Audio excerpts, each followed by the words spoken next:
सन्यासी अब दिखाई दे रहा था। नरेंद्रनाथ दत्त को इस कॉलेज में पढ़ाते समय किसी प्रोफेसर ने कहा था कि रामकृष्ण परमहंस से जरूर मिलना चाहिए, क्लास में एक बार बताया उन्होंने।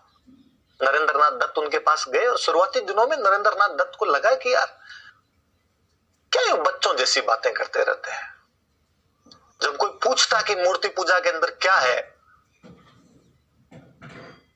ईश्वर निराकार है या साकार है, वो बच्चों जैसे उदाहरण देते। समुद्र में पानी पानी दिखाई देता है, कोई आकार तो दिखाई नहीं देता, पर सर्दी में जब समुद्र बर्फ बन जाता है तो उसमें एक आकार दिखाई देने लगता है, और जब बर्फ पिघलती है तो पुनः निराकार दिखाई देने लगता है। उसी प्रकार ईश्वर है, वो साकार भी है और निराकार भी है। तो यार ये कैसा लॉजिक है, कैसा एग्जाम्पल है साकार और निराकार को, द्वैत और अद्वैत को, इहलोक और परलोक को समझाने का। मूर्ति पूजा के घनघोर विरोधी उस पुजारी के पास में बैठे हुए थे। नरेंद्रनाथ दत्त ने तो कई बार उनको चेक तक करने की कोशिश की। कांचन और कामिनी से बहुत दूर थे रामकृष्ण परमहंस। पैसे का कोई लोभ लालच नहीं था उस व्यक्ति को।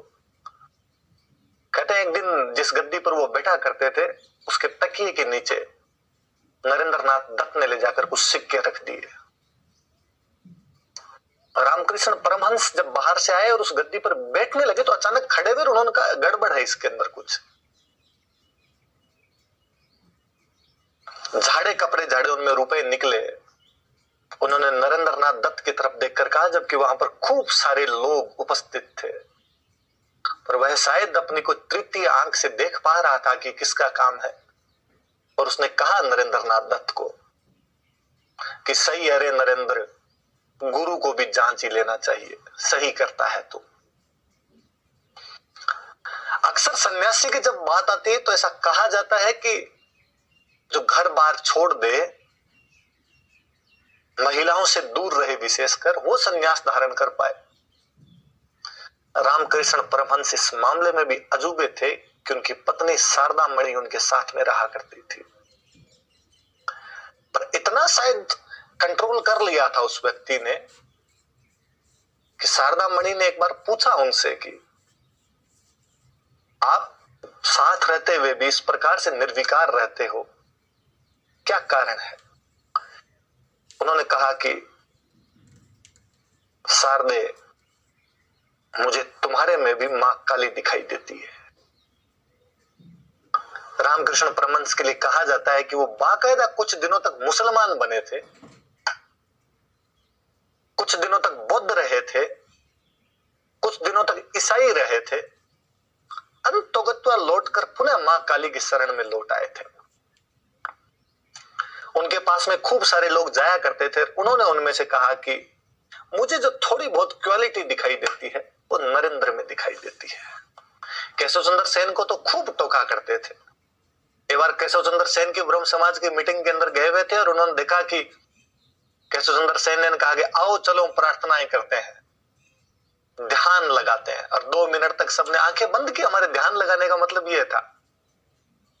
और जब आंखें खोली तो रामकृष्ण परमहंस मुस्कुराए और कहा, केशव, जब तुम ध्यान लगा रहे थे ना, तब मैं तो आंखें खोल के बैठा था और मुझे तुम सारे बंदर दिखाई दे रहे थे, उन बंदरों की भांति जो अक्सर कई बार पेड़ पर बैठकर अपनी आंखें बंद कर लेते हैं, पर वो ध्यानस्थ नहीं होते। उनके दिमाग में होता है कि कौन से बगीचे से हम आम तोड़ लाएंगे, किसके खेत से हम गाजर तोड़ लाएंगे। तो तुम्हारे 2 मिनट के मौन से क्या फर्क पड़ता है जब तुम्हारे मन के अंदर का जो कोहराम है वो शांति नहीं हो पा रहा है। बंकिम चंद्र चटर्जी को वो कहते हैं कि बंकिम, तेरा नाम बंकिम क्यों है रे? बंकिम का मतलब तो टेढ़ा होता है, तुझे टेढ़ा किसने कर दिया? कलकत्ता विश्वविद्यालय का पहला ग्रेजुएट बोलता है कि गुरु, शायद अंग्रेजों के पैरों ने टेढ़ा कर दिया होगा। नरेंद्रनाथ दत्त जब उनसे दीक्षा प्राप्त कर लेते हैं तो नरेंद्रनाथ दत्त का नाम बदल कर हो जाता है वी विदिशानंद।